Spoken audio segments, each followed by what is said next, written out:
Hey everybody, it's Sonia here with Fresh Approach Fitness, a wellness company, and welcome to these lovely ladies who are showing up. They are showing up for themselves to learn about the 2022 Goal and Action Plan Workshop. It's called the Goldilocks approach. And you're going to learn why it's called the Goldilocks approach. Susan, were you on last year by any chance? I think I might have been. I know I was on for the habit tracker, so I don't know if it was the Goldilocks one or if Yes, it was another one. So it should be the Goldilocks one because you guys all should have gotten a copy of two things before we go too far. The year in review, you should all have this. It doesn't matter to me if you print it off. I'm going to read the questions throughout. Perfect. Lori did hers and filled it out. We're not going to be going over this very much today, but you need it in order to move forward, okay? And then the other form, now mine's going to be colorful. The other form that you should have as a takeaway, and if anybody's catching this on the replay, or if you just so happen to be catching this on the podcast, or if we decide to post it up on YouTube and you're catching this a little bit later, DM me, message me, I'll get you these papers so you can move forward properly. But the habit tracker as well, which we will definitely get into today. Everybody's habit tracker is going to be completely different.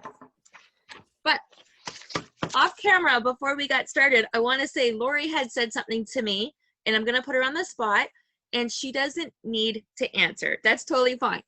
But you had mentioned, Lori, that you took a few minutes and reviewed last year. I did. Okay, and what did you share with me? I said I was disappointed with the year in review. With the year in review, and that's that sheet that I gave you, right? Correct. So are you comfortable, and you don't have to, are you comfortable sharing why you were disappointed? Yes. Okay. So I can do that. I moved into a new home, which was really great, but I moved into a new home during COVID.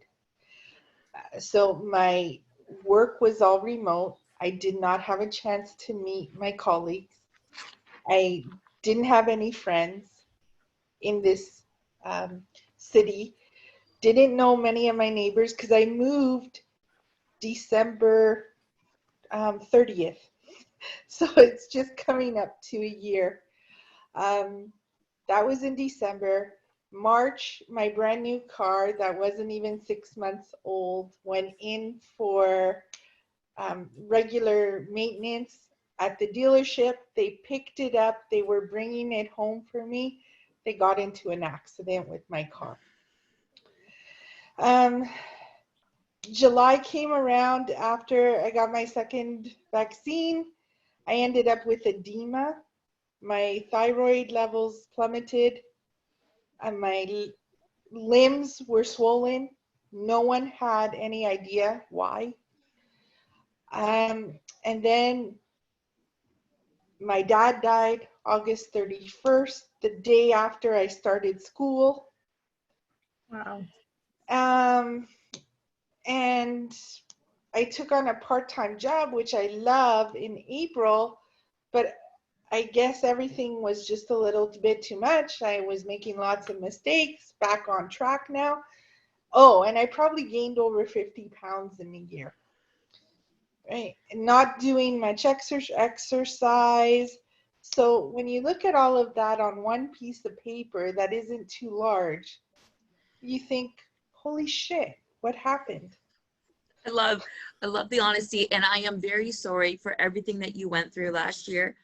It seems to me, based on what you're sharing, and this isn't a coaching session right now by any means, but it seems to me like there was one hit and then another with very little time to catch your breath in between.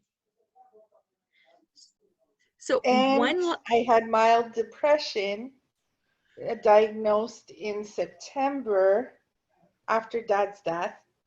And by November, I was starting to feel a little bit better. That had actually decreased. So I used that as a positive example. But it's scary, and especially when you're alone.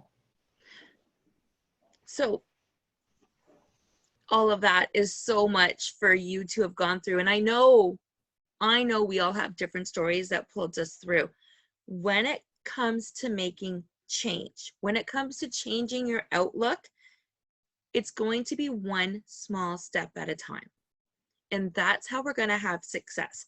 I know Susan and I have known each other for over a year now, and I know we've been working a lot more closely together over the last 9 months, specifically in different areas. And it is truly, and I know I've known Jane for years as well through fitness classes, but my point is it is truly one foot in front of the other and do what you can today. So everything that you went through, and this is the same for everybody else, there's value that you learned. You learned how strong you are.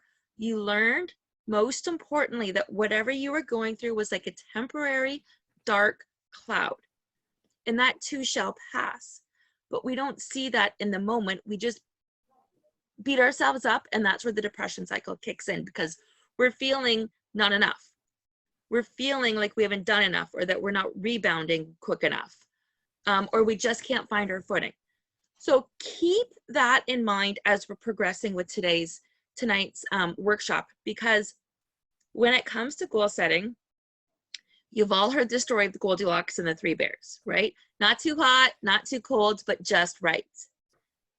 Sometimes when it comes to goals, actually more often than not, when it comes to goals, we set them so high that we don't know where to start. It's much. And we're going to work on finding something that's just right for you.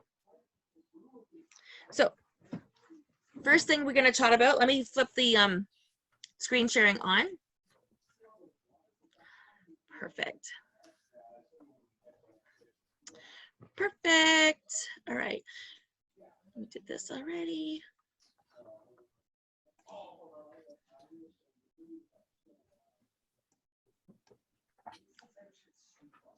Okay.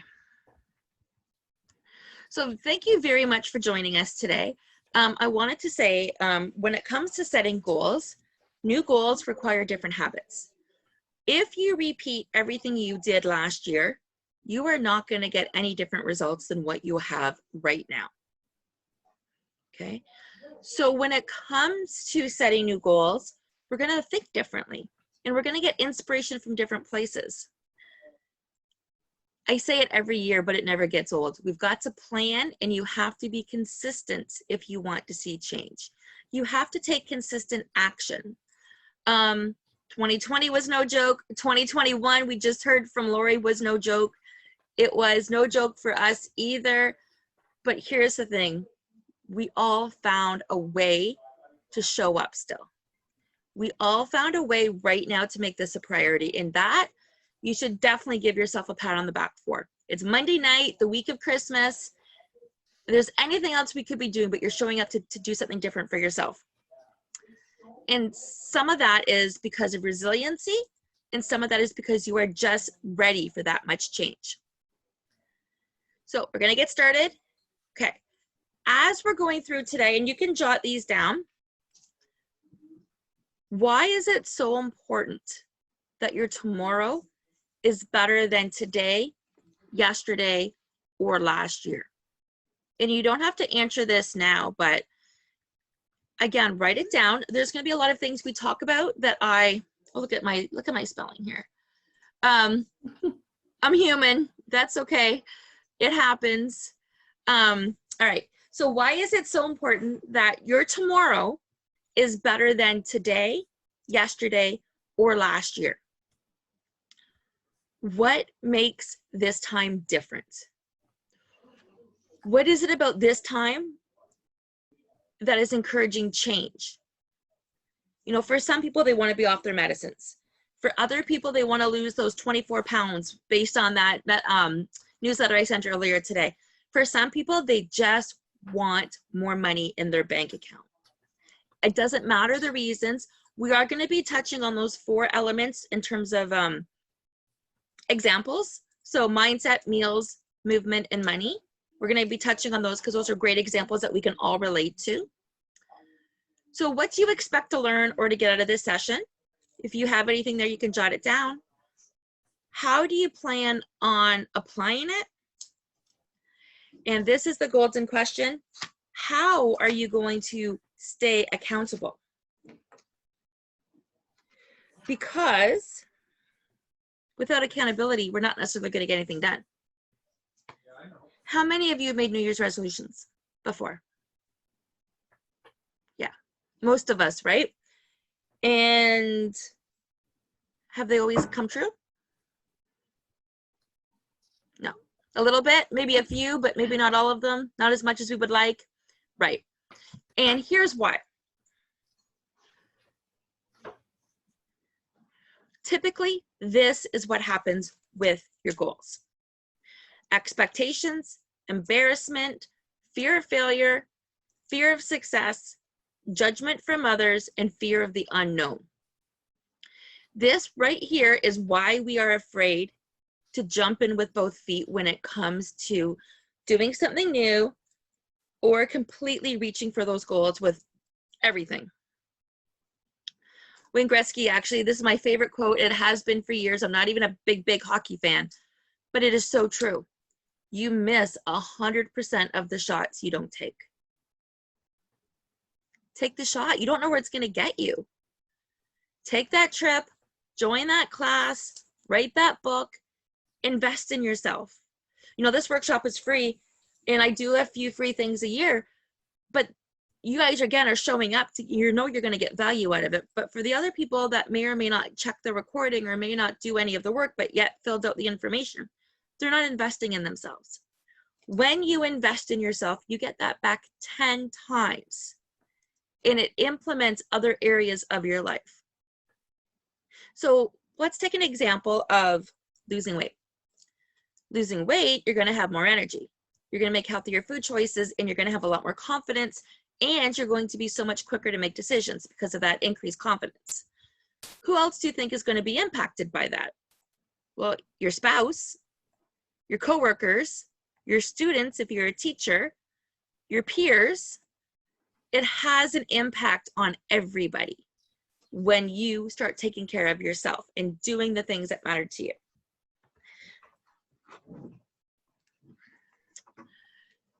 Follow your heart's desire and live your passion. Make your life memorable. Expect to fail, fail again, fail forward, but take that shot. Become who you're meant to be, and make the rest of 2021 your year, or even going into 2022, because you definitely have it in you. You definitely have it in you. So I love this graph right here that we're jumping into. How clear is that picture? It's not clear at all. And for those that are not able to see the video recording of this, there's a gentleman walking down a highway with 4 different signs and a whole bunch of different interchanges happening. And it's a very clear picture of not knowing where to start. Because in most cases, we don't know where to start. We don't even know where we want to start with setting our goals. So paying attention to how we set our goals makes us feel like when we're achieving them, it makes us feel more like achieving them. And when we do achieve them, it makes us feel good about ourselves. It always feels good to accomplish something. Jane and Susan, this one's for you. How good does it feel to accomplish a workout class at Fusion 45?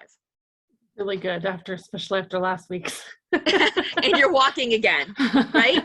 Yes. So when I met Susan, you know, there was no way she could have done a 45-minute fitness class. No. And she shows up every week with a smile on her face, ready for more. The more fun, creative, and engaging you can make your goals, the greater the chances are that you are going to stick with them. It doesn't matter if it's finances. It doesn't have to be dry and boring. Maybe you want more money in your bank account. I can help everybody. And with this particular workshop, I am offering everybody a free coaching session to help you with the goal planning and the goal setting. Today, you can write down your notes and things that come to mind. Definitely, if you're listening to this audio or video, or you're catching this on the replay, you still get a 45-minute session of helping you set your goals and create your habit tracker. But today's workshop is definitely going to give you a clear picture of where you want to go in the future. We're going to use the law of attraction to draw more of what you desire into your life. And we're going to create an easy to implement plan that'll help you stay focused and on track, making the rest of the year and into next year the best year yet. Now, life is still going to happen. I'm not saying life's not going to happen, but you're going to conquer some of these goals along the way. So what you're going to learn is about making SMART goals. And I'm sure we're all familiar at this point what SMART goals are: specific, measurable, achievable, realistic, and timely. So I don't know if anybody caught my newsletter that I sent out today, but it's about losing 24 pounds by March. Okay, that's timely. If you were to just reach out to me and I want to lose 24 pounds and that's it, there is no date on it. You want to be as specific as you can when it comes to making your goals. You need to understand why making these goals matter to you. What is it that you want by these goals? What is it that you are working towards, and why does it matter? Now, I don't have my coffee cup in here tonight. This is normally where I jump into that, but you all know what my goals are. I am working on that cottage dream every single day. I make a choice and take action towards my work for that cottage life that I'm trying to achieve. But here's the thing, and I'm gonna stop screen sharing for just a second so I can have my screen a little bit bigger. Having that cottage life that I'm dreaming of so bad, how would you describe that? What are some of the words you would use to describe a cottage life? Peaceful, relaxing. Peaceful, relaxing. Yeah. Anybody else? Yeah. Retirement. What was that? Retirement. Retirement. Yeah. Retirement. Perfect. Anything else you're thinking of?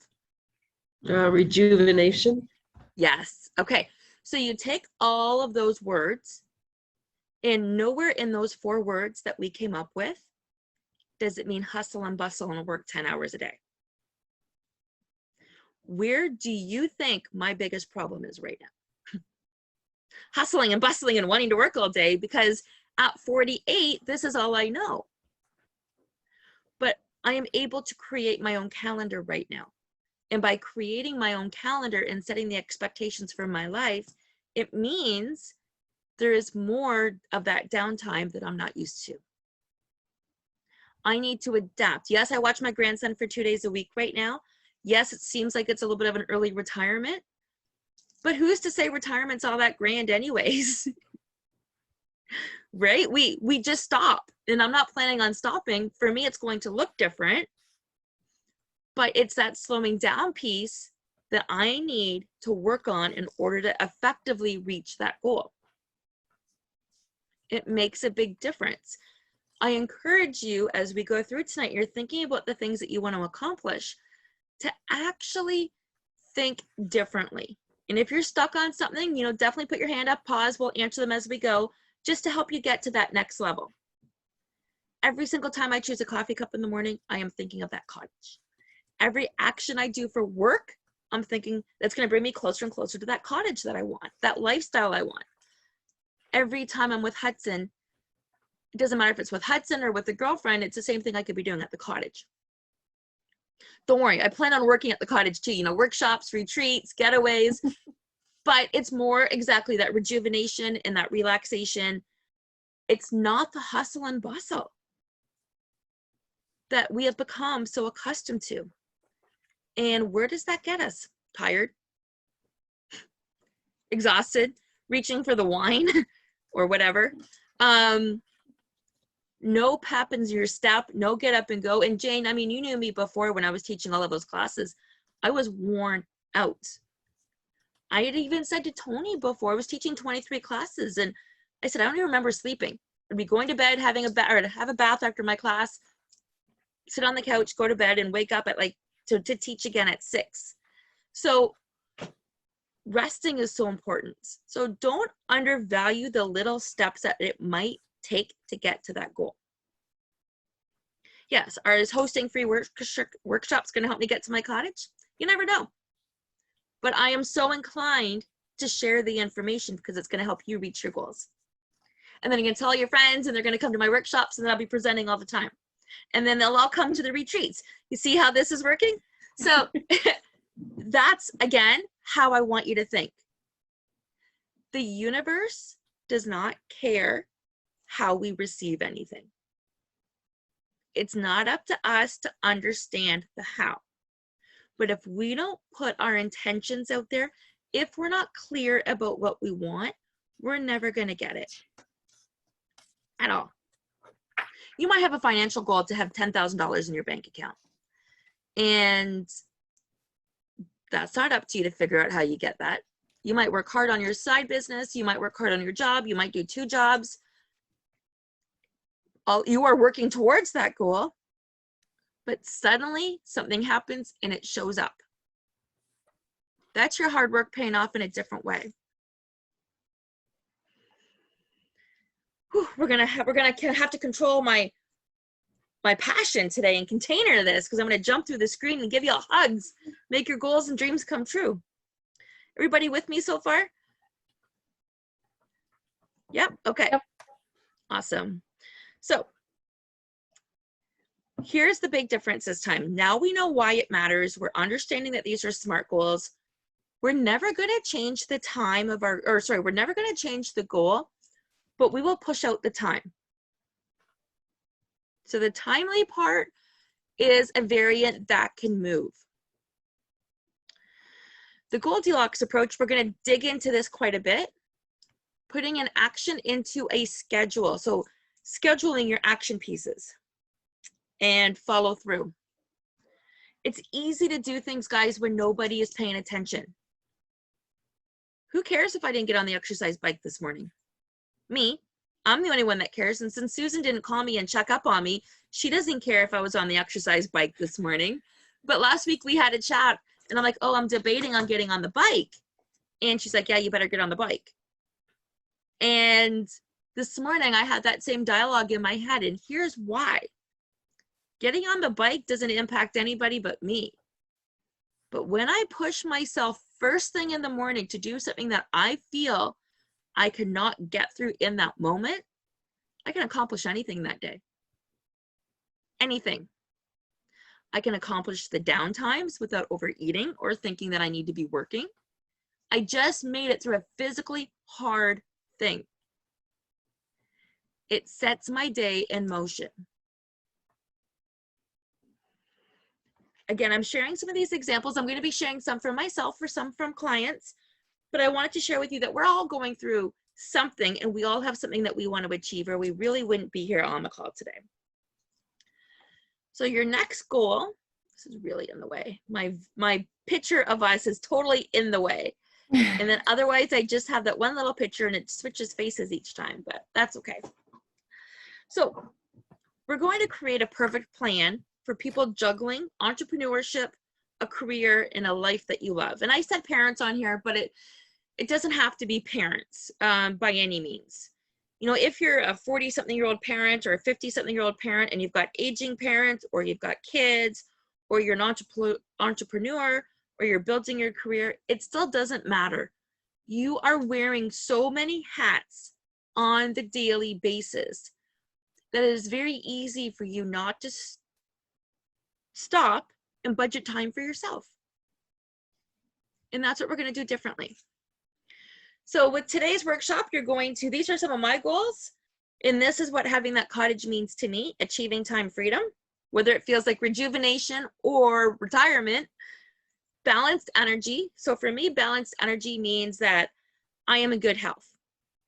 You know, I'm not saying I'm a certain size, but I am in good health.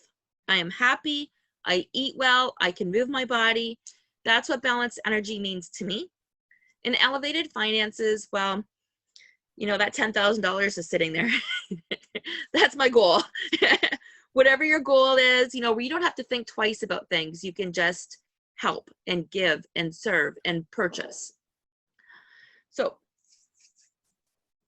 I know you are super excited to begin, but before you do, take a minute to put some small details into perspective. Start where you are. And I want you to take a minute and write this down. Just jot some notes. What does a a typical day look like from sunrise to sunset?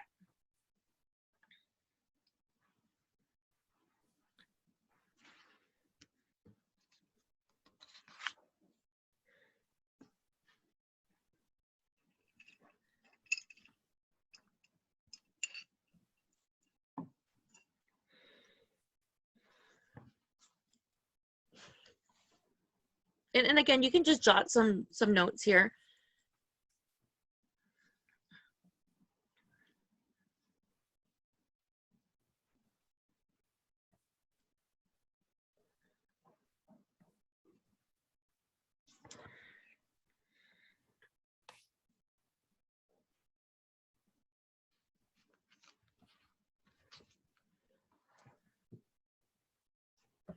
We're gonna move on to the next screen. There's plenty of things you can write out.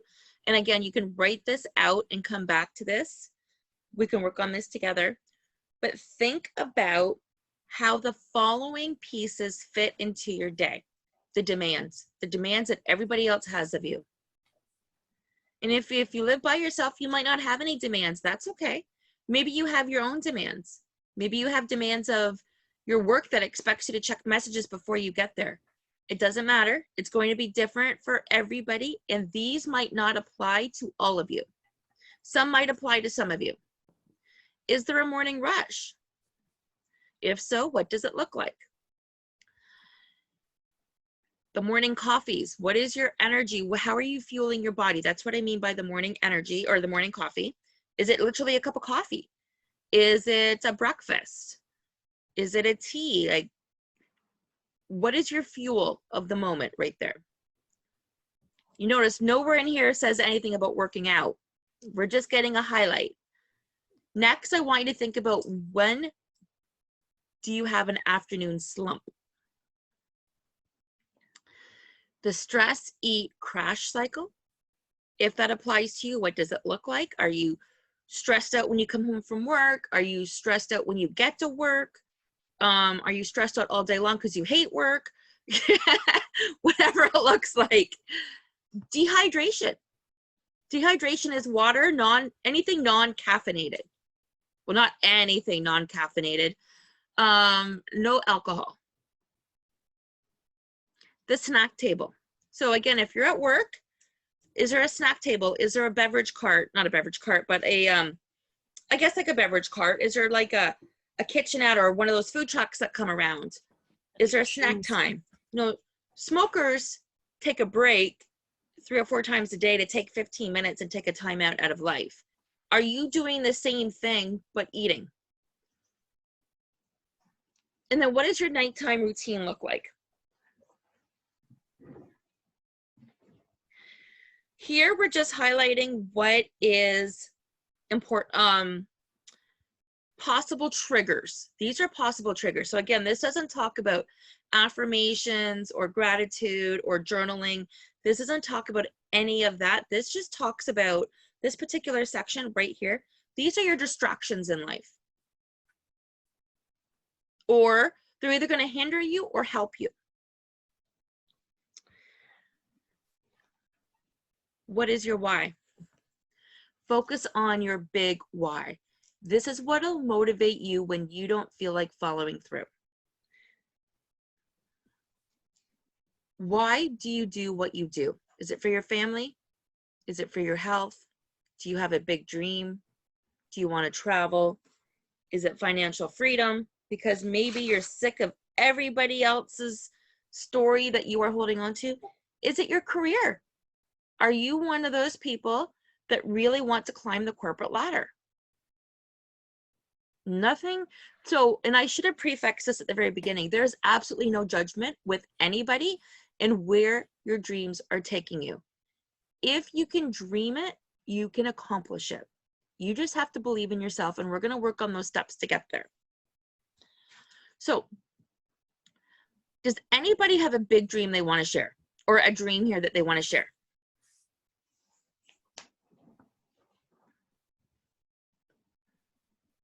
No, that's okay. And again, I don't mean to be putting you on the spot. So I'm going to share my big dream of the coffee cup, which has led to the cottage. Part of that big dream, part of the realization for that is I grew up with mom and dad's both working, and our vacations were driving 14 hours to go watch TV in a different language. Luckily enough, I spoke French, so at least I could understand the TV. But my brother, on the other hand, didn't. So this was our vacation growing up, or it was camping at a local campground so my dad could still work. I'm sure there's many people that can relate to having to go visit family or having to go camping. And these are still privileges. I mean, I'm lucky to say I've been to Quebec. I'm lucky to say that we were camping, and I do enjoy camping. I mean, I like glamping now. I like a cottage now, but the outdoors and the woods and the nature probably stemmed from there. My parents did the best that they could. And as a single mom raising the kids in and out of our hiccups of life, I still have never taken them anywhere spectacular. Our biggest trip is when I took them to Calgary to watch Renee graduate when she decided to move out there the year before. Right? And I'm very proud of that. I'm not taking anything away, but I took my parents' story of not having enough, not enough time, not enough money, can't step away from work, and I applied that to my life, which is why that cottage is so important to me. It is a memory maker, not just for my family, but other families can come and spend a week there if they really can't get away and go far. Okay. It's a place that I'm planning on leaving. I don't care how long it takes me to get there. It doesn't have to be this year or next year. I want to be making strides towards it, right? Because I want to be able to enjoy it. But I plan on Airbnb-ing it, even unofficially, friends, family, whatever. I plan on hosting retreats there. I plan on taking our blended family and going whenever with whoever. This is something I want to leave as a legacy to my family. But now you will know my why. I want you to think of your why that deep and that passionate when it comes to your goal.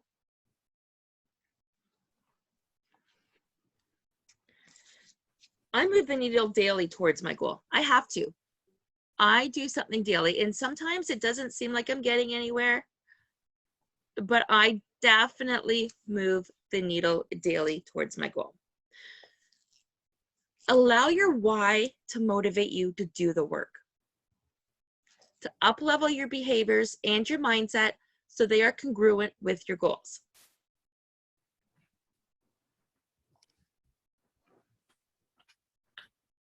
Can you imagine me doing a coaching session as I'm staring out of the lake, watching the waves? How relaxed would I be as a coach when that is my biggest distraction? Okay. But you can feel, I know right now you can all feel my why. You all understand where I'm coming from. I want you to be able, and you don't have to communicate this to anybody, but even in your journal, even when you are putting it together, I want you to be able to clearly communicate it on paper. It's going to change. My goal didn't start off as a cottage. My goal started off as a coffee cup. It wasn't until this year that I realized where I was drinking that coffee. On my podcasts and on different talks, you guys will normally see me with my coffee cup in here. I'm surprised I didn't bring one. I didn't even think of it tonight just because I had heads and we were eating dinner. So when I choose my coffee cup of the day, how I know I've made it is when that is the hardest choice I have to make.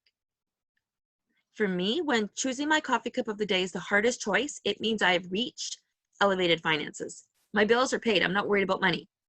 Balanced health, right? I'm not worried about my weight. I'm not sick. I'm not worried about anything because the hardest decision I have to make is that coffee cup. And my time is my time. That's what I'm working towards, those feelings. And again, if you don't know what to use, you can use mine until you find your own. You can start leaving yourself open to different cues as to what works for you. But allow your why to motivate you to do the work. It's going to help you up-level your mindset and behaviors. So let's go back to that cottage life for a minute. Would it make sense for me to be at a cottage if all I'm doing is working and hustling and bustling? No. I have a new behavior to learn, don't I? I have to learn how to slow down. I have to learn how to be more social with people, even under COVID. Not that I'm not social with people, but the reason why I say that is because I'm having more intimate one-on-one conversations versus being aloof. Because that's what I think I would be doing at the cottage.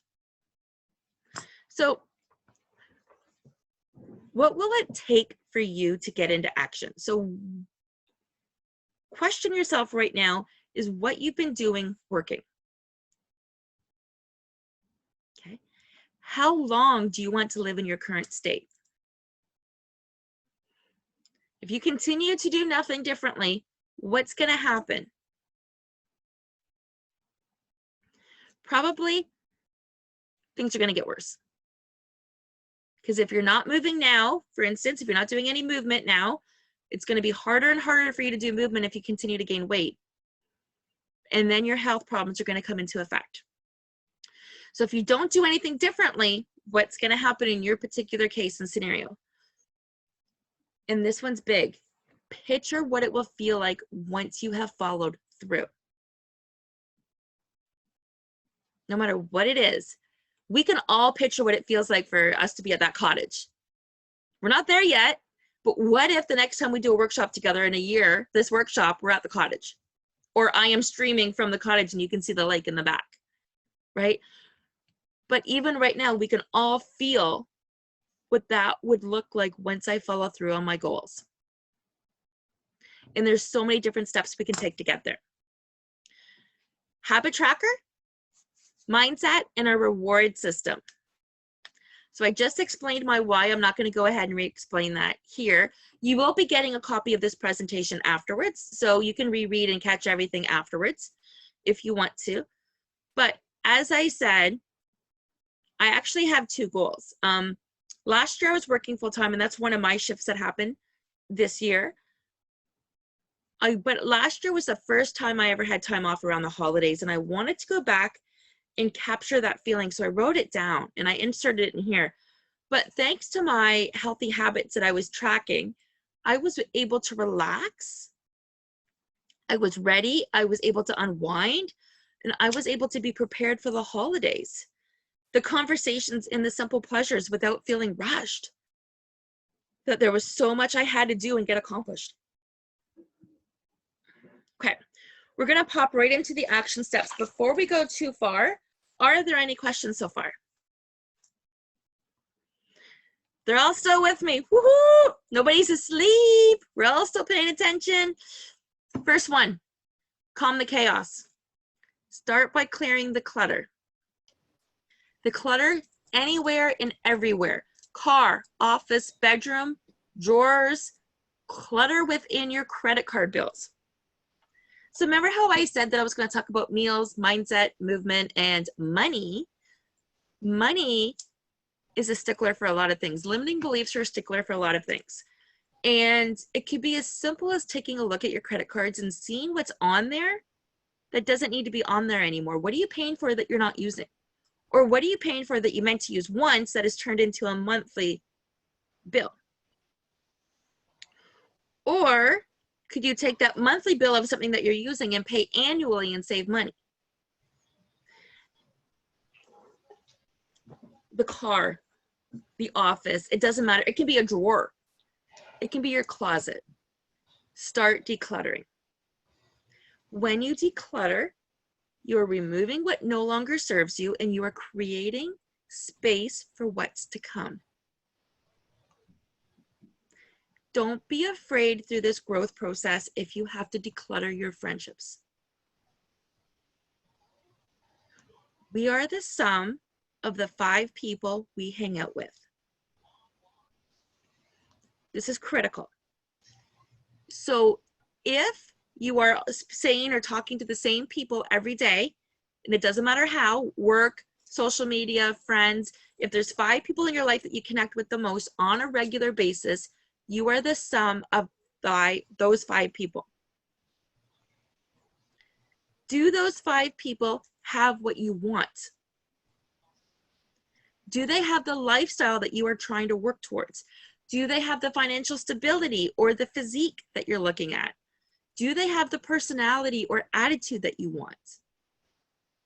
And if they don't, you might want to start to think of spending more time with other people. Putting yourself in different groups that are going to help you grow and up level. So yes, decluttering might happen with your friendships as well. I can tell you countless people that had to put their friendships aside because they were not being supportive on their weight loss journeys. Because now this person, this client, is all about watching what they eat and getting the right sleep and saying positive thoughts and not going out. I'm not saying they're not balancing their life, but they are so ready for this shift that their current situation doesn't serve them anymore at all. Understand, so this is part number 2, or step number 2, understand what feeling you're chasing. What is the feeling that you're going to get by accomplishing your goal? So if it's a weight loss goal, how good are you going to feel wearing a size single digits? Let's not even say a size, single digits. How good are you going to feel in single digits? For some people, like it's going to be different for everybody, but that feeling of being able to choose anything in your closet or going to any store and knowing that you can have whatever you want, and watch and see, you won't want it. It's kind of like when there's money in your bank account, you don't want to spend it because you've worked so hard. Okay, but we're going to teach you a little bit about rewards about that today because it's going to make a big difference as well. Big picture. What would you like to be different from a year today? These thoughts should be barely fathomable. So I'll be honest, I'm not working full-time right now. I am working on building my business full-time right now. Do you think it is a big, hairy, audacious goal? And those are somebody else's words, but they're the only words I can think of. My goal, if I want a cottage by this time next year, that is barely fathomable without a regular paycheck coming in. I'm not saying I'm not making money, but when you're working for somebody else, you get that coming in regularly, right? So that is ambitious. Is that my goal for next year? Well, it's a goal I'm always working on. There will be other goals for next year as well. The goal needs to be, okay, so do this exercise. Just reach your arm out. I'm going to kind of go to the side here. Reach your arm out, wiggle your fingers. I want your goal to be past your fingers. You can't reach it. That's what I want you to think about. You're going to reach for the moon. If you don't get the moon, you're going to land amongst the stars. Your moon, your stars, whatever you want them to be. Okay. Take a minute now and identify 3 goals. What are they? How can you achieve them? And what actions can you take to prove to yourself and the universe that you want this?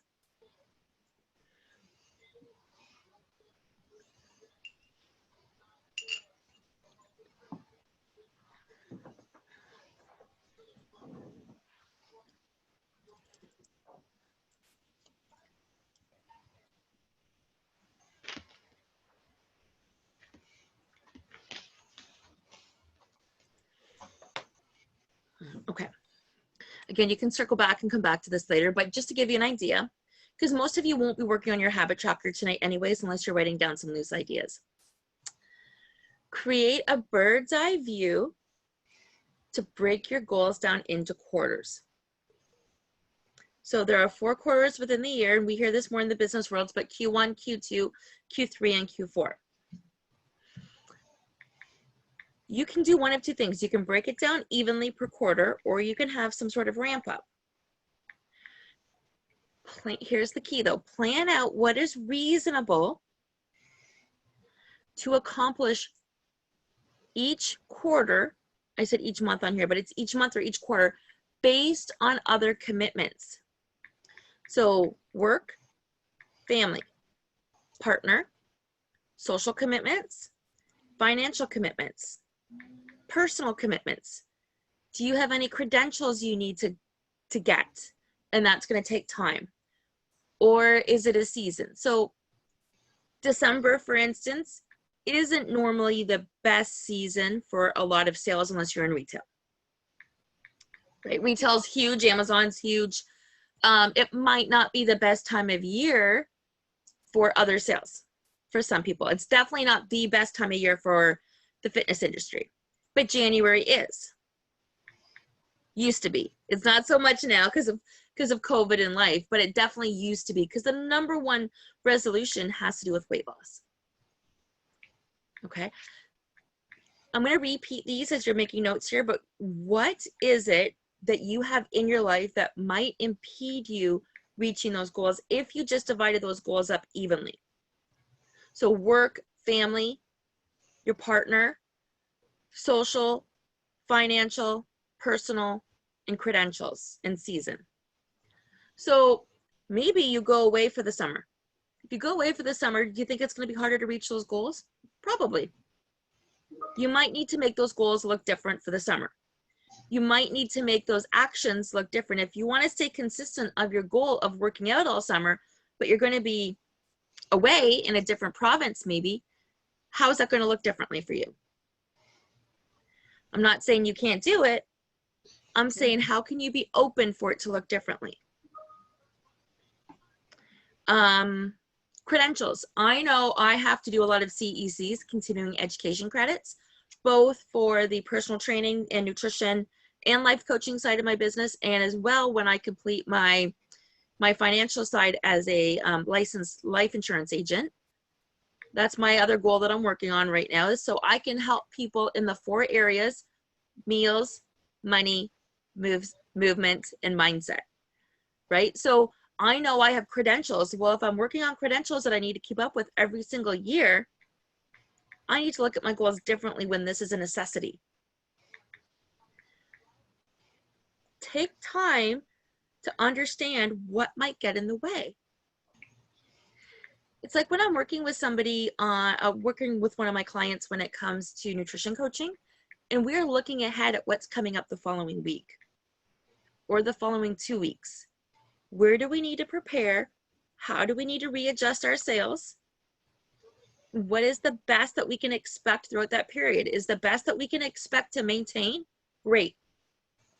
Are we prepared for a 1 or 2 pound weight gain? Okay, that's not going to impact the big picture, but it will impact the big picture if we're not prepared for it, right? I see a lot of head nods that this totally makes sense. We don't prepare in this area typically. We just write a goal and hope we can get there, typically. Okay, so we're creating a bird's eye view. So we have those 3 goals. Right now we're kind of creating a bird's eye view based on quarter. We're going to bring that down into monthly milestones. So you're taking that big goal that's barely phantomable, and you brought those thoughts into a bird's eye view, so you know certain months or certain times, or maybe your day has cutoffs. Now I'm going to pick on Susan. She didn't know for the longest time that my day has cutoffs. I have bookends to my day. So she was wondering why I would ignore her on the weekends or at night or whatever it was, because I didn't say, hey, I have boundaries or I have bookends. And after a while, she figured it out, and I communicate that with her. But every single night, my phone goes in a different room at like 9:15. I do not answer it. I do not respond. I do not look at it. If my kids need me, they will call Tony. They're all young adult children in their early 20s. I will not pick up the phone. And that is a boundary that I have set for myself. There's another one every single night at 9:30. And I want to say 99.9% of the time. If I'm on a call at 8 o'clock or an 8:30 call with a client and it's heavy and it's big, I am not going to rush her or him off the phone, right? But 99% of the time, we're on date night, 9:30 on the couch for one show. That is our time together. And that has become a structure. So I'm not going to work out at 9:30 at night, right? So do you see how even looking at this daily can have an impact? So you're going to list out all of the activities and actions you can take to move the needle closer to your goals. And again, you can do this now, you can do this later, it doesn't matter. But the next step to that exercise is to prioritize on a scale of 1 to 10 what's important to you for those actions and activities. So as you're waiting that out, I'm just going to share with you, I just shared that I'm going through to become a licensed life insurance agent. Here's why. It falls right into the parameter of residual and passive income.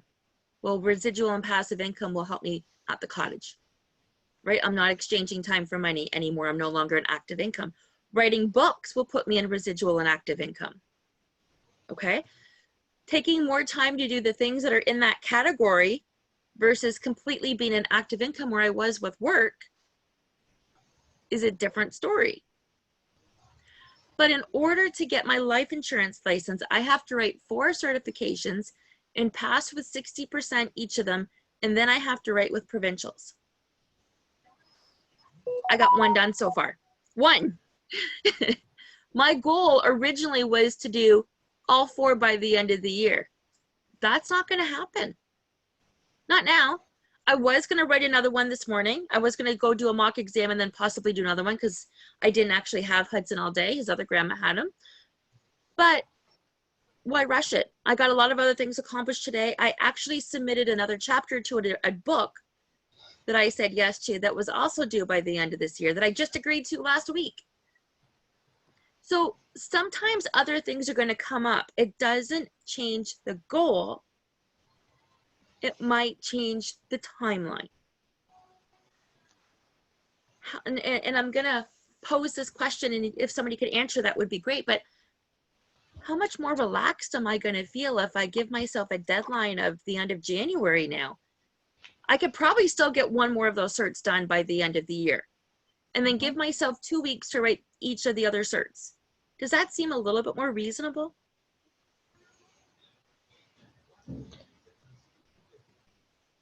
It depends when they're offered, right? It depends. No, they're all self-study. Oh, okay. Yeah. Yeah, and as long as you're not constantly putting it off. You Good have to point. make sure it's reasonable and you can achieve it, but don't put it too far out that it's just out there. Yep.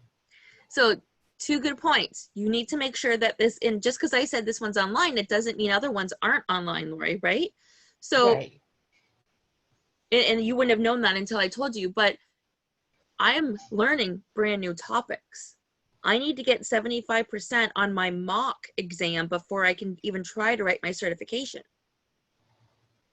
So without adding too much stress and pressure, you're right, Jane, I need to expand it to a point where I'm not going to forget about it, still make it a priority, and still work on it bit by bit.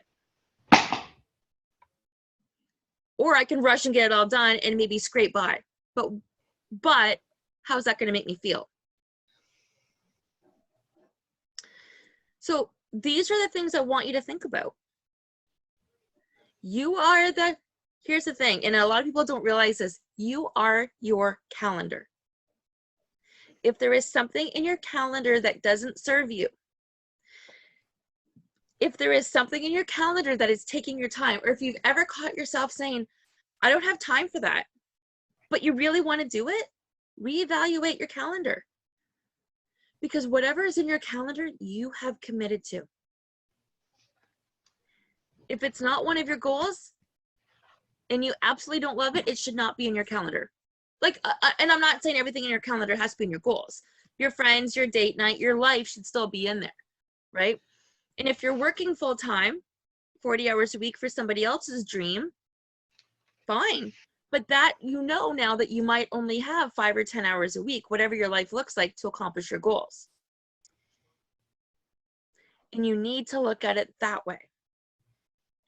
Because you don't necessarily have 40 hours or 60 hours a week to work on your own dreams and goals if you're giving the majority of your time to somebody else.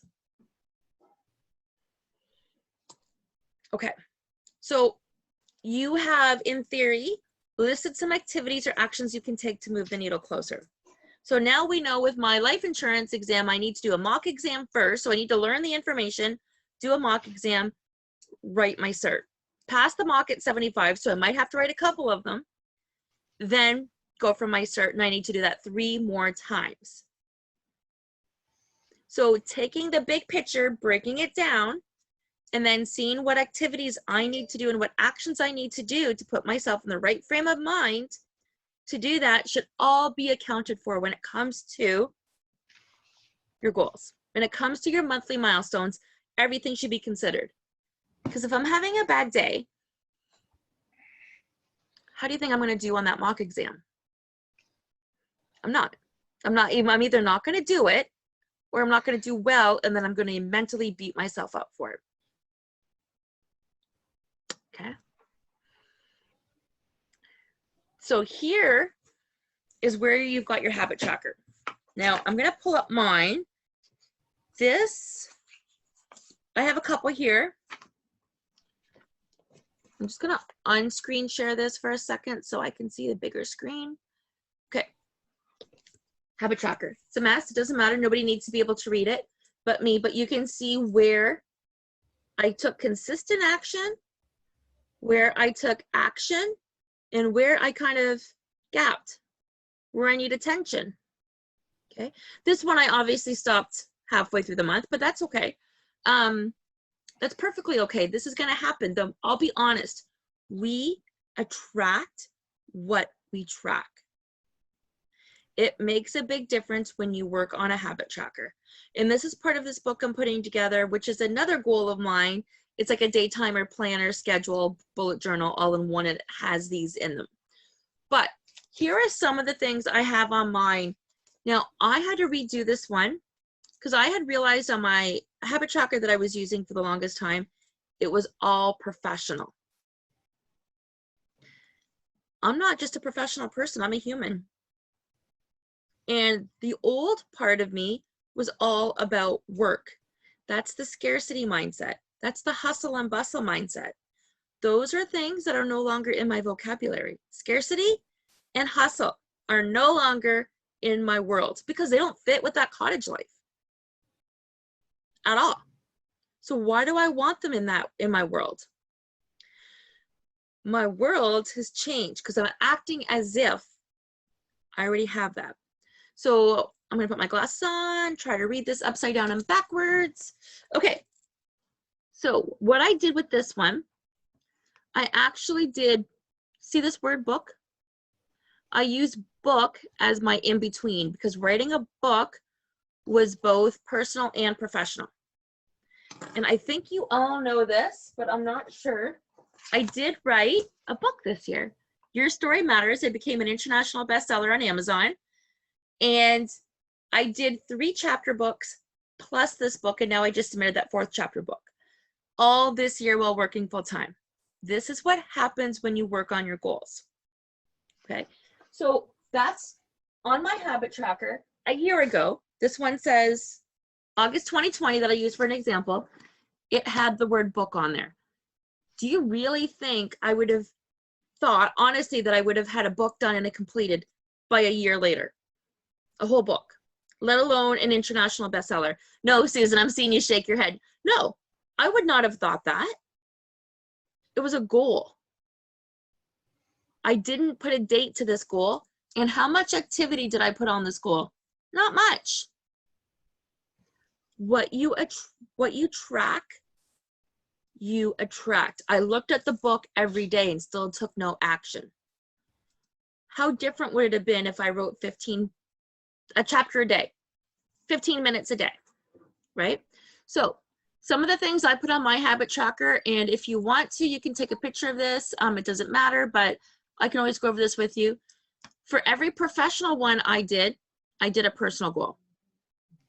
Newsletter, workout. They didn't have to match. I just wouldn't give myself all professional. So newsletter, workout. Workshop updates, because I love doing workshops. I love doing workshops. Journal. When it came to journaling, I was learning my trend. Not so much on this one, but on a different one, I wouldn't journal on the weekends. right? I was learning my trend was 5 days and then 2 days off, 5 days, 2 days off. So wellness quiz, affirmations, quoting clients, reading something. We're going to come back to reading in a minute. Looking at my business money, looking at my personal money, following up with clients, tracking my macros for my weight. Zaya, doTERRA, and website updates. Those are Zaya and doTERRA at the time were the only 2 network marketing. I am actually with 3 now, but instead here I wrote water bottle, extra money on credit cards because I was working on becoming debt free, and personal development. Those were what I could come up with personal goals and professional goals, habits each day that would help me move the needle closer and closer to my goals. Okay, does that make sense? Yours is going to look different than mine. Do you have a question, Lori? Yes, where do we put the habit? Like, what habit are we, like, where are we tracking the habit? This is the habit. These are the habits. Okay, so they're not the goal. No. The habits are not the goals. The habits are the action that make up the goals. Okay. So remember how I wrote reading? Yep. Down as a goal, and I said we would come back to that. You can't quite see it. Well, you can kind of. Okay. On my wall right here is my book list. What you can't see is up here in this corner, it says my goal was to read 24 books in 2021, sorry. I read 25. Okay. In order to read 25 books, that had to become a priority for me, right? In order to reach 24 books, that had to become a priority. So does that mean 15 minutes at night, 15 minutes in the morning, whatever it looks like? So remember how we went back a few minutes ago and we talked about writing down. I wrote it down here. Oh, right here. And I'll come back to this. List out the activities and actions you can take to help you move the needle closer to your goals. And then to prioritize them on a scale of 1 to 10. Those are the things that are going to go on your habit tracker.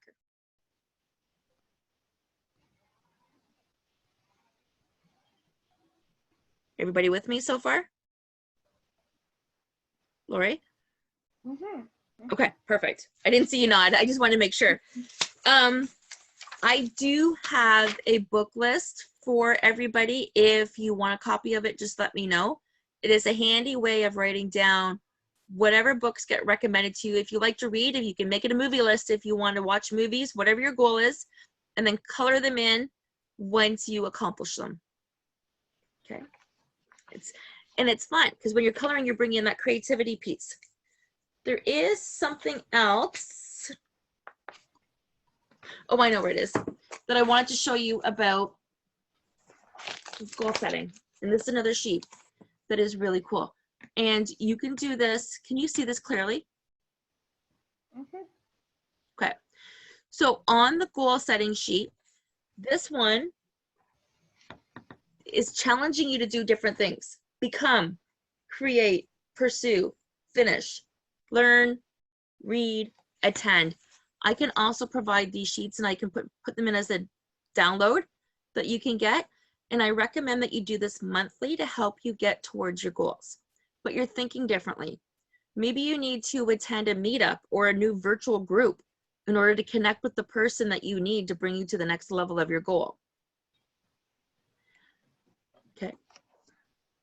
Help somebody, give something, allow, say more. Like, it's just helping you think differently.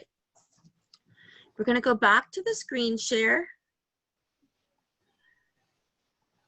so I can put this all together for you and help it make sense. So you're prioritizing the activities and the actions on a scale from 1 to 10. Those things are going to go on your habit tracker. Some of these things are non-negotiable. So every day now, I do my affirmations. Every day I do my journaling. Every day I do gratitudes and reflections. And it doesn't matter to me what goal I'm working on. Those are now non-negotiables because those are going to help my frame of mind be settled and calm. You're going to find what works for you. So you are going to create your habit tracker based on those activities and actions that are going to bring you closer to your goals. Whether it's decluttering something. Maybe it's decluttering your office so you can make room for the new books that you want to read. Maybe it's grabbing a brand new journal so you can journal this experience. So you can declutter your mind of what it's going to be like. And I do recommend a journal that you use for New Year's resolutions and for resolutions and goal setting, so you can always go back and see what you've accomplished. Priority when it comes to coming up with your habit tracker, and this is where I'm willing to help with everybody, but your priority will be based on your goals, your why, and your motivational factor. So I had water on my habit tracker. Like I had water bottles on here. Losing weight means drinking water. Well, drinking water is harder in the winter and the colder season. We don't normally drink nearly enough water in this time of year. Most of us don't whatsoever. So maybe you need to write water 3 times so you know that you're drinking at least 3 water bottles for the first month until it's under control. We are going to customize these per person. We're not going to do it per person now, but this is where I'm offering the one-on-one coaching, is to help everybody customize their habit trackers based on their goals. Now, we are taking these big goals, we're turning them into daily habits, and these daily habits will be based on your monthly milestones. Where do you want to get to that month? Remember, we took that big goal and we decided what it looks like quarterly, and now we decided what the activities and actions look like monthly. Okay, so now every time you do something daily on those activities or actions that are going to help you move the needle, you color it in. Here's the key. You need to reward your habits. So when we're potty training kids, we reward their behavior. Every time when they figure out how to be potty trained, they get something. And normally the biggest reward is they get to wear no more diapers. Right?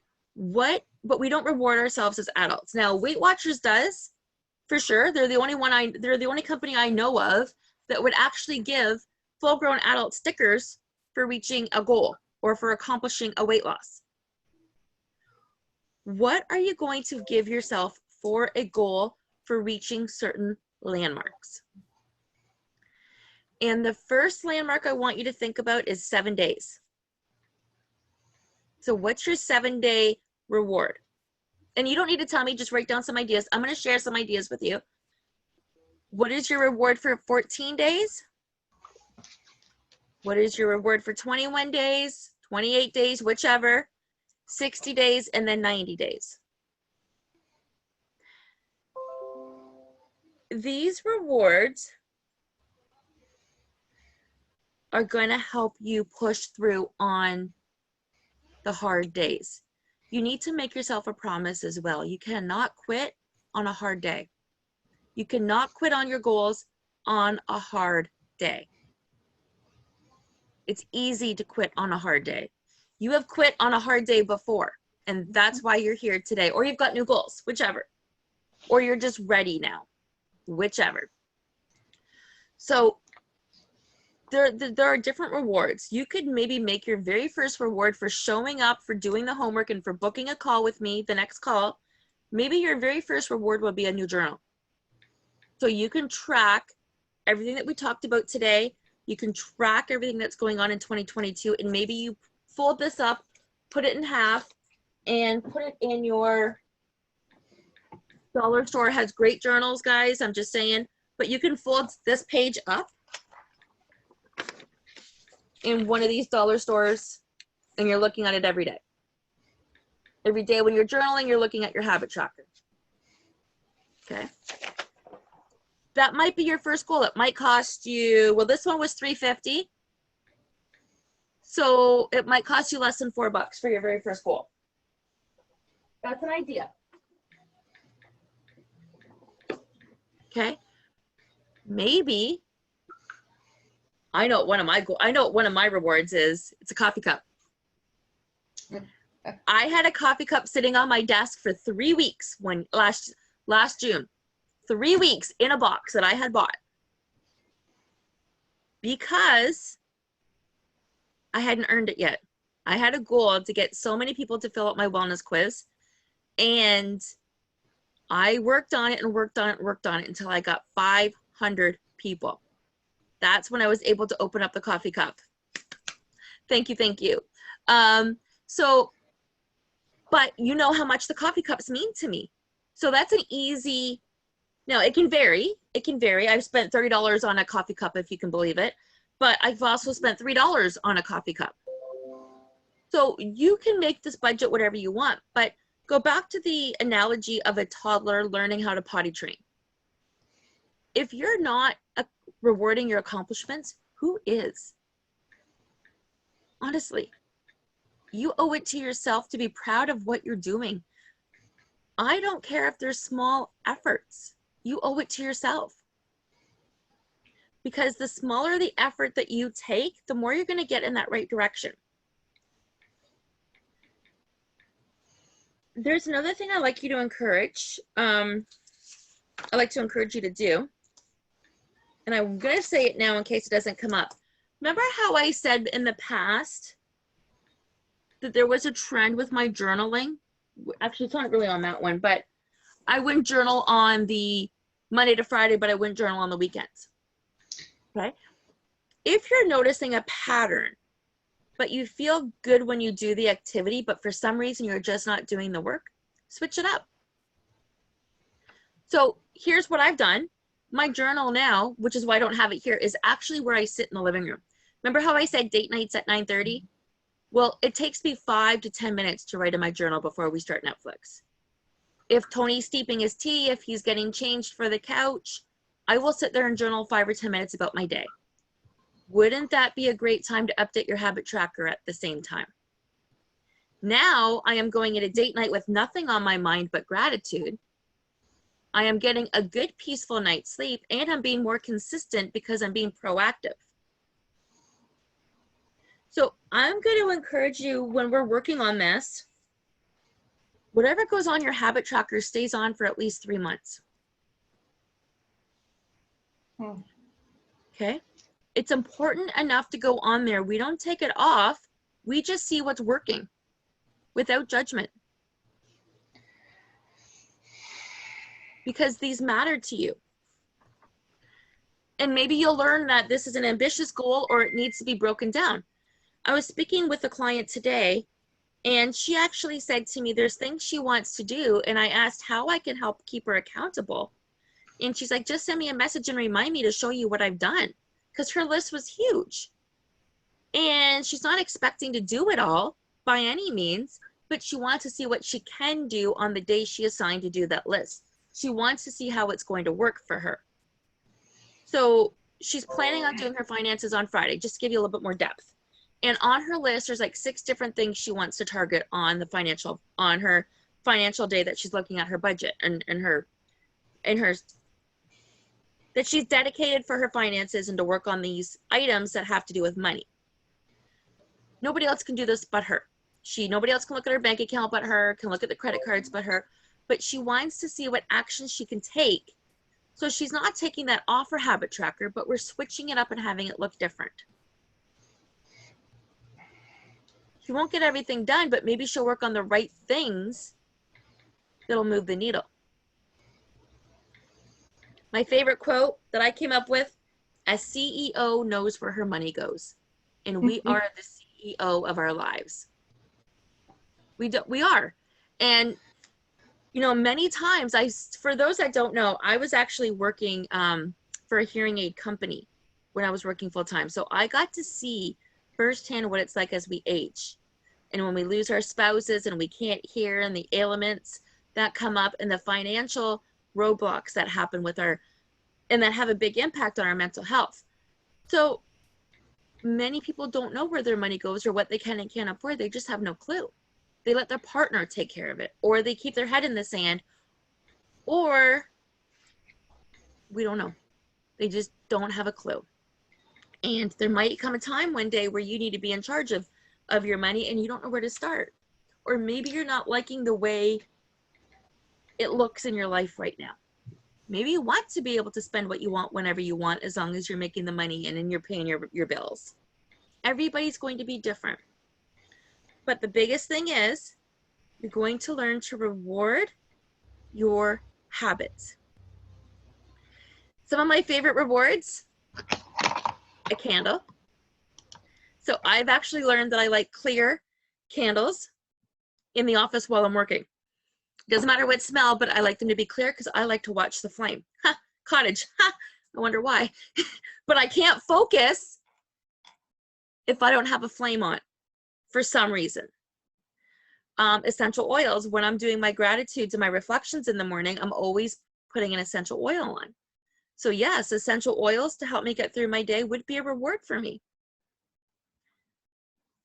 A charm for my charm bracelet would be a reward if I hit a big landmark. There can be throw cushions or blankets or a new sweater or a new pair of workout wear. Be creative here. It doesn't have to be a lot of money. A reward can be a weekend guilt-free off your goals and just living in the metaphysical part of your life, which means letting life catch up with you and just enjoying it guilt-free. It can look different and it doesn't have to have a price tag attached to it. And another thing that we need to do is get in a community. Remember how I said that we're the sum of the 5 people that we connect with the most? The one thing that you know right now is every single person on this call has dreams and goals and ambition. So we would be the best people to bring each other up and to check in and to be accountable. Keep that in mind. Join the community. If you're already not in Celebrate Everything, pop into there. And a lot of people will support you on your goals and your journeys. We will ask about that along the way. On your habit tracker, 2 more bonuses I want to check in. If you like the new activity that you're doing, put a smiley face beside it. It's that simple. And if you know how long the activity takes, I just shared with you how journaling now takes 5 to 10 minutes. I can budget 5 to 10 minutes at night most nights, no problem. So once you learn how long something takes, it becomes fluid in your routine. Most of my life coaching clients now are on autopilot when it comes to their affirmations, their reflections, their gratitudes, because of when they do them during the day, doing their affirmations while they're getting ready or while they're in the car driving to work. But now they're going to work with a different mindset and they're just listening to something while they're already sitting in a car. So it can look different. But remember, you are creating your calendar. This habit tracker is going to somehow become your calendar. Maybe not physically, but subconsciously, because you want to check off those boxes. And I did make a note on here. I don't know if anybody noticed it, but all of my habit trackers are colored in a color. And I did put this in your color your habit tracker in. Use a color. Color is creativity. Creativity is actually our second chakra, which, and I'm going to try not to geek out and dive too deep into this here, but we got the root chakra, and then we have our sacral chakra, and then we have our solar plex. Solar plex is right in the midsection area, but sacral is under the belly button. And that is the one that brings out creativity. And creativity is going to help you accomplish everything that you want to accomplish in life. Because without creativity, you're going to be going through and doing exactly what you've been doing the exact same way. So let that color shine through in different areas of your life.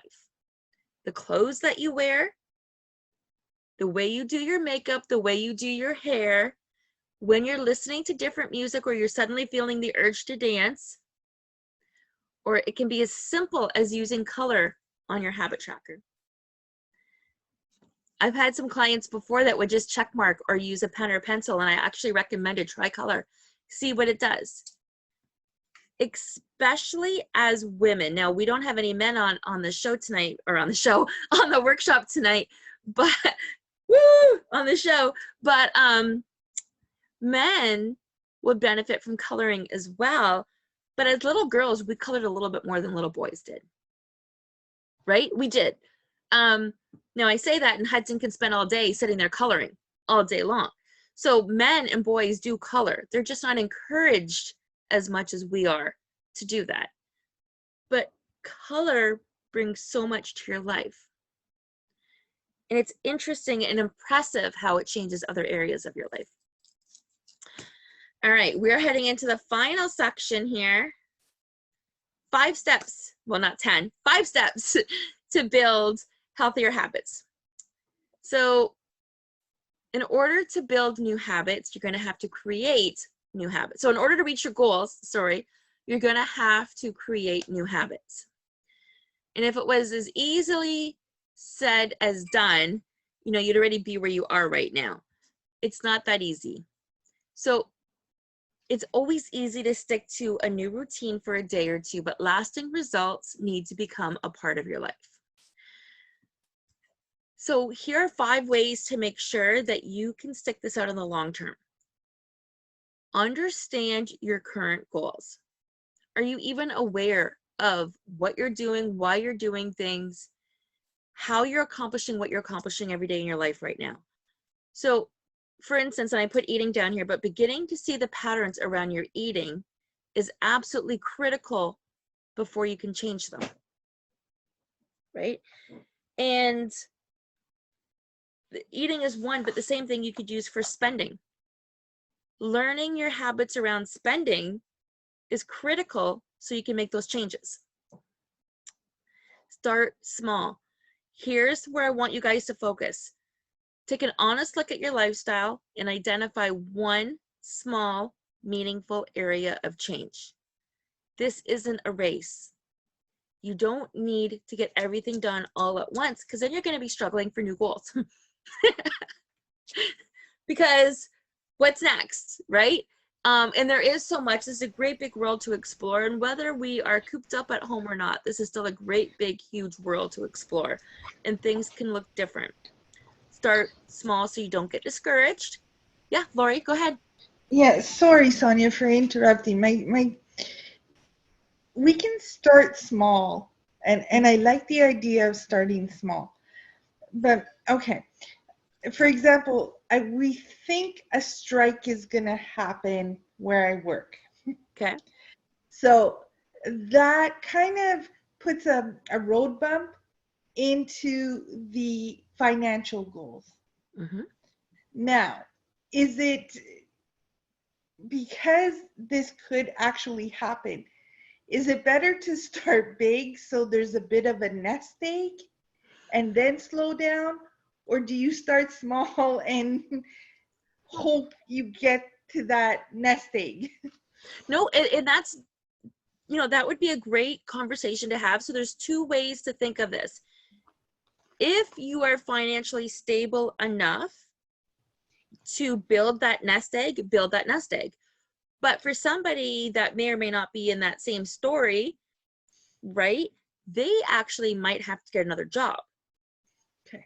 And to get another job is where we would want to think differently because of the changing times that we're in. Does it make sense to go to work or to work for yourself? What could it look like? And this is where it would be a completely different conversation. So in your case, yeah, maybe build that nest egg if you can. Of course, get that comfort, get that security checked off your list. Okay. Because that's huge. Okay, so remember how I said and I don't mean to geek out on this, chakras I could talk about forever, but your root chakra, which is your base chakra, it actually has everything to do with security and safety and stability. So if you are not safe, if you are financially really worried and you're in that scarcity mindset, nothing else is going to work. Exactly, right? So in that And case, I would say if the resources are available, build that nest egg, put it away. And while you're not working or on your way where you know it's not going to happen, think about how you can change the narrative so this doesn't happen again. Because we're no longer in an environment where one source of income does the trick. Okay? And it exactly. might be, I don't care. I've said this before. I've got 3 different network marketing companies. It could be that because you're buying stuff anyways, you might as well save money. It could be helping somebody else do something else. It could look different. It could be taking that downtime to work on your next level so you make more money. It's going to be different for everybody. I just lost Lori there, but I hope that makes sense. Does that make sense to everybody else? Okay. And this is where Yes, it makes sense. okay. Thank you. Perfect, Lori. Okay, so focus on one thing at a time. Now, again, those that know me well, I don't do one thing at a time very well at all. I'm too scattered brain, I'm too excited, and I'm way too passionate to do one thing at a time. So this is where sometimes I get too much on my plate and it's like, now what? Okay, so when you're ready to change your life, you want to change it all right away. And some people can go big right away and they know they're going to fall down a little bit of a pit trying to survive it all, and then they're going to surpass anything that gets in their way. Some people are not like that. So totally my MO is to do a lot of things at once and just shake this world up. That's just me. But you're going to be far more successful if you do one thing at a time. Now, some things are interconnected. Typically, and here's where I'm going to draw some parallels, not everybody, so I don't want you to think this is you necessarily, but typically the majority of my clients that I work with or have worked with in the past, if they are, if there's weight issues, if they're looking to lose weight, they're also looking to improve their finances. Okay, because what we do in one part of our life, we do in all parts of our life subconsciously. So we might be looking at changing one area of our life, perhaps, but we're going to have an indirect impact on all other areas of our life. And we said this earlier, when it comes to losing weight, you're going to get more confidence. Well, that confidence is going to impact your relationships. It's going to impact your decision-making skills. It's going to impact the way you dress. It's going to impact how you get up and go versus thinking about things. It's going to have a major ripple effect in a positive way. But most of us will claim to be multiple, wonderful multitaskers. But you're going to get so much better results if you can focus on one thing at a time. Master that one change. So with your habit tracker, don't try to be perfect at everything all the time. Just find out what your pattern is. That's okay. I sit here and showed you all 2 different habit trackers. Neither one of them were perfect. That's not my intention. I'm not sitting here saying I do a perfect job of coloring in every single day. That's not the case. I am finding which areas of improvement I can make some tweaks in my life. Now, I know I've come leaps and bounds when some of my vocabulary has changed and my wardrobe has changed and my life has completely changed to closer to that cottage life, even probably Susan from a year ago or Jane from years ago, right? So it's a different mindset, and this is what happens. Practice makes progress. Once you've identified the small singular habit that you're going to work on to incorporate, so your first habit could be tracking your habit tracker every day. Okay, tracking to see where you're at without judgment. This is key. When you are looking at your habit tracker, pretend you are looking at somebody else's habit tracker. There is no judgment here. I will not judge you. You will not judge you. There's no labels. There's no guilty feelings. This is simply looking at what was or wasn't able to be accomplished today. Simple as that. Because you're going to come across roadblocks. When you do, embrace it as an opportunity to practice. Remember how I said if you promise yourself not to give up when life gets hard, consider these roadblocks practice for when life gets hard. You might pause, but you're going to need to get back on. You might not be ready, but take whatever action you can towards that habit tracker to get yourself going again. But you don't get that reward if you don't do the work. I'm just saying, if you bought it, you don't get it. You just have to sit there and stare at it until you reach those rewards. When your day gets crazy and you feel like there's no more time, there's no more room, don't stress. Come back to it tomorrow.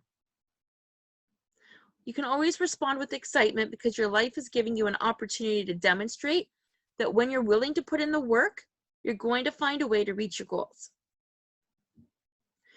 Prove to yourself that when things get crazy, you still make time for this healthy new habit. Everything is easy when it's easy. It's not so easy when it's hard. What the habit tracker is going to teach us is consistency and taking small steps every day towards our goals. Small steps. And for instance, if you're looking for a weight loss goal and one of your goals within that weight loss goal is to move more, and maybe your goal is to move 5 days a week, well, moving can be different every day, right? It can be 2 days on the bike. It can be 2 days at class. It could be walks for 2 days. That's movement 6 days a week, right? Or 6 different times a week right there. It can be different, but we need to be consistent. It's going to take practice, constant practice. It's going to take commitment. It's going to be moments of frustration, but that's okay. Hold yourself to a high standard. Do you remember at the very, very beginning when we first started and we talked about integrity and showing up and doing what you said you were going to do for you? You're going to be your greatest ally and your greatest enemy. We can be very effective excuse makers when it comes to things we want for ourselves. But commit to holding yourself to a high standard. You want this change, and we haven't circled back and asked everybody their why, but I will be during our one-on-one consults. If you go ahead and if you haven't booked that appointment yet, definitely I'm open to whenever you're ready. We can do something in the new year or over the holidays, just to help you get your habit tracker set up efficiently, because you're going to be holding yourself up to a new standard. That big why, that feeling that you want. This new standard is going to create the potential that you don't even know that you have yet. You're not going to give up and you're not going to give in. You're just going to pause when you need to pause. You're going to push yourself to the point where you're just a little uncomfortable. Reading 25 books was just a little uncomfortable on top of everything else I did this year. Okay? But I feel so proud that I did it. And can you imagine all of that knowledge in here now that I get to share? Like, I can spur stuff off that I don't even think about anymore. Like, it's cool. I didn't realize until this year how much I love learning. Honestly. I knew how much I loved physical exercise, but I didn't realize how much I really love to learn. You are going to surprise yourself with these goals, with these new habits. Maybe one of your new habits is to do more fitness classes, or maybe it's to eat greens with every single meal. It's going to look different for everybody, and that's okay, because your goals are going to be different. You don't have to be perfect, but you do have to be consistent. So one broccoli instead of a plate. No, I'm kidding. I was just seeing who was paying attention. Okay, but speaking of consistency, one of my favorite snacks in the morning is a smoothie that I make with the Arbonne protein powder, and literally I put a big handful. So it's almost 2 cups of raw spinach in there. And the vitamin K makes my energy soar. Well, why wouldn't I be having that every single day? That's the lack of consistency. Now, 90% of the time, that's exactly what I have, but it should be a daily because I like it that much and I feel that good. We are chasing this feel-good feeling that we haven't felt in a long time. Most of us don't know what it feels like. All right, I promise it's not going to be too late, but there's just a little bit more that we're going to go over here. Okay, what are you going to do when life has other plans? Practice the 80-20 rule. 80% of the time, you are on track. If your habit tracker is good 80% of the time and the other 20% it's empty, perfect. Life isn't about perfection. And it doesn't matter how you're working with me or in what element, which type of coaching, there is never 100% that I expect. I expect you to show up and do your best today, but your best could be 80% or 60%. Okay, it's the 80-20 rule. Keep that in mind. 80% of the time you might be on track, 20% you might not be. But if nutrition and weight loss or exercise is part of your goals, part of your big picture, one thing I want you to think about is if you take the weekends off, that is actually 25%, which makes the work week 75%. So a full weekend is not going to help you get to your goals if you take your weekend off. So you need to adjust your sales there. Whether you take Friday night off, but all day Sunday you're good. Like if you take Friday night off and Saturday and just eat whatever and realize where your choices have changed and what you gravitate towards, because your taste buds and everything is going to change. But a full weekend off is not 80-20. It's 25-75, and that's not going to help you. You want to be as close to 80-20 as you can be. Okay. So the best way, we talked about this, to staying accountable is the social media community. Celebrate everything. If you're not in that Facebook group, pop in, because in that group you're going to find like-minded, supportive friends, people to cheer you along, people that are going to ask you about your reward system, and you're going to get different ideas in there from different people, different inspiration.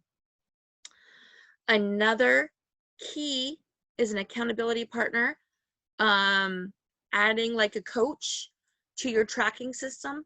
And again, social media, but in a different way, declaring your intentions, following through daily, insisting on encouragement or feedback to help you stay on track, whether it's through an accountability partner, a coach, a friend, somebody that's been there or that you're comfortable sharing your journey with. Now, when I say declaring your intentions, the whole world knows I want this cottage. They're going to be asking me one day. You know, it's no longer a big secret. I even said to my mom yesterday, wouldn't it be cool if next year we're having Christmas at the cottage? I am declaring my intentions to the world. That's bold. You don't have to do that. But the more people that know, the more people that will support you. If you are looking for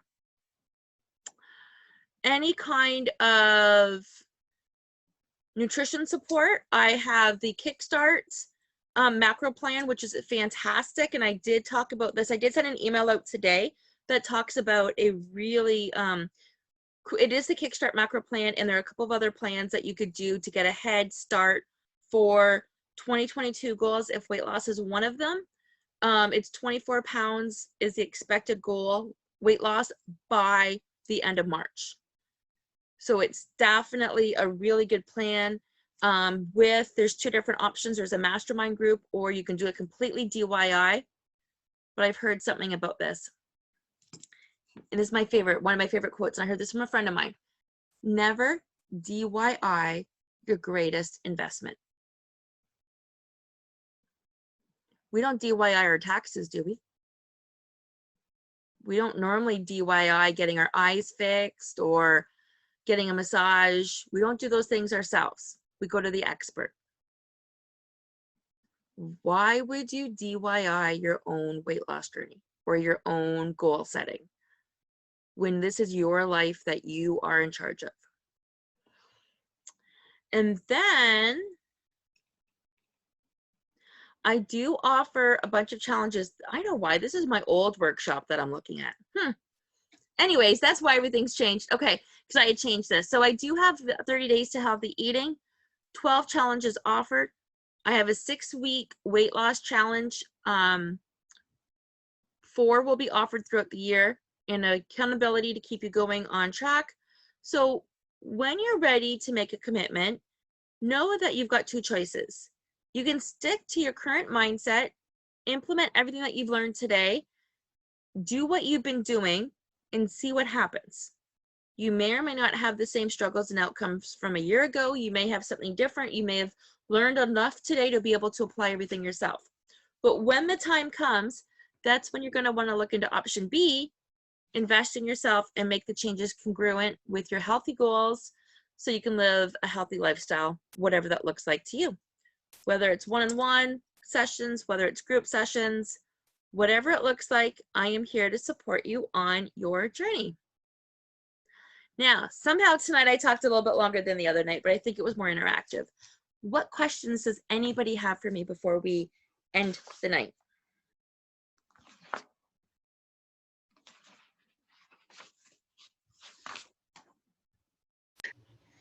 Sonia, will you help us with our activities if the professional and the personal don't match, like 10 for 10? Mm-hmm. Okay. Yep, no problem. And again, we can do that individually, which will give you plenty of time to think about.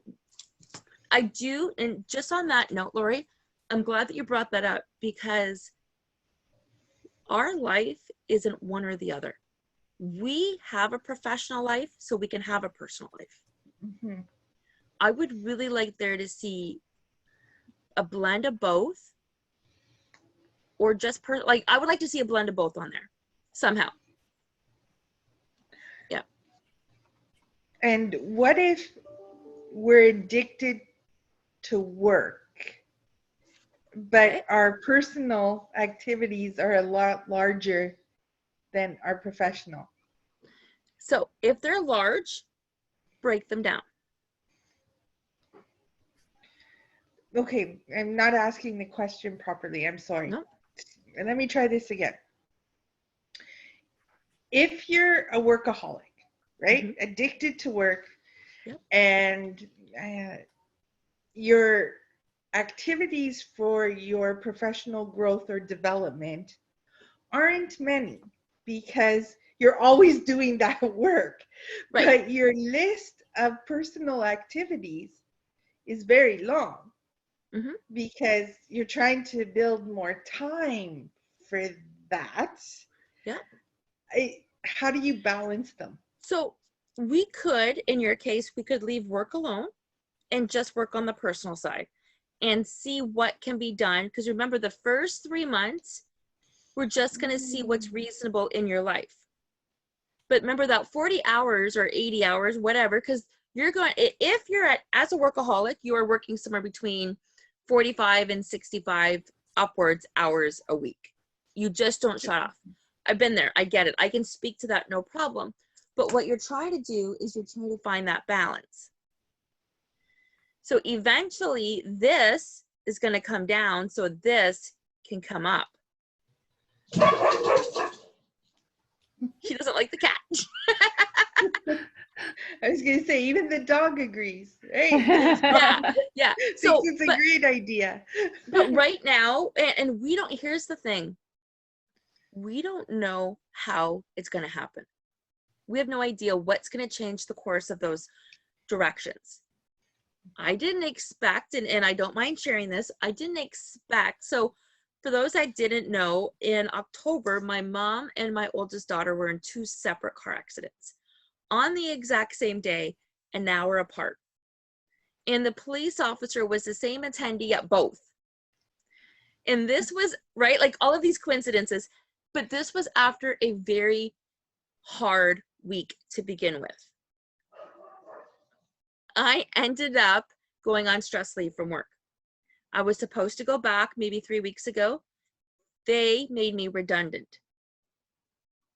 I didn't know how I was going to have this time in my life. But if you think about it, this is the time that I need to create my calendar, both in the physical, everyday sense and in the metaphysical sense. And I know we're not talking too much about the metaphysical, but that's the space to pause. That's the space to meditate and to garden and to enjoy life.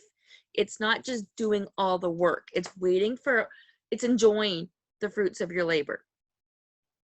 I didn't know that this was going to happen. I now have an opportunity to create my calendar the way I want to. I may not have that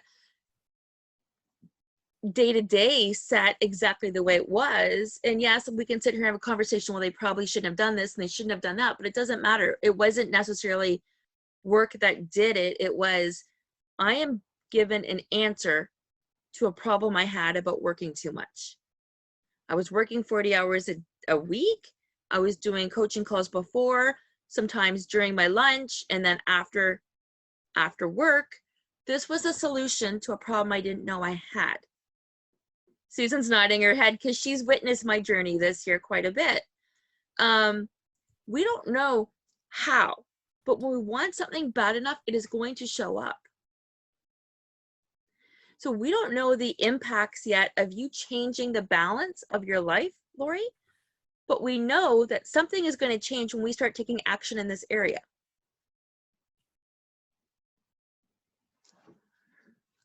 And without that change, you're going to continue to be a workaholic. And if you're happy with that lifestyle, you wouldn't be here today. You might like the majority of it because it's what you know when it's comfortable. But there are other things that you are itching at the bit to do. Yeah, the love of the work is more the intrinsic rewards that come from it. So talking about the metaphysics, it puts you in a different headspace and gives you that energy, right, Yes. to do more because it's so rewarding. Yes. It's just, there's And that probably might not more need to life, and I pardon? need to explore that, right? There's probably more to life. And I was going to say that part might not change, but your downtime might change where it becomes more fulfilling, where you're getting it in different areas. Yeah. Or it's leading to more where you're getting that same fulfillment. But I know that fulfillment that you're talking about because you saw my passion come out tonight. It comes out on my podcast. It comes out whenever I'm in a group of people. Like, I shine and I want to be doing this all of the time. So I understand what you're feeling. But if you're open to it looking different, you have no idea how it's going to show up. And that's my point. Jane, did you or Susan have anything that you wanted to go over before we close out for the night? Oh, you're on mute. Okay. Yeah, no, this has been great. I've already made a whole list of things. So I'm gonna get started, and it's been great. So it's a good kickstart. Good. And then again, the next call is free to go over it to help you prioritize and put down on your habit tracker. There's nothing worse than putting something on your habit tracker and then feeling overwhelmed that you're not doing it. But if you promise yourself no judgment and that this is the first 3 months is just an experiment to see what works. But I promise you, if you continue to use your habit tracker, you will see results in your life. You have no choice because consistent action is what leads to results. Right. Yeah, it's great. Awesome. Susan? Thank you. No, I don't have anything. I've made some notes and I have some new changes I want to do. So yeah. And I mean, Susan, I'm proud of your progress this year. I know you weren't really a reader, and then that was one of your goals, and you had read some books, and Yeah. it doesn't have to be big, guys. The thing is, most people don't even follow up with what they say they're going to do past January. And Susan, again, I'm really proud that you stayed. I didn't think you were going to stay very long, but Yeah, no, things changed, so I was able to stay on. So it worked out. and that's perfect. And that's what this is going to teach you is sometimes life happens. Sometimes things change. And we've seen this all of us have seen this over the last couple of years, how drastically life can change.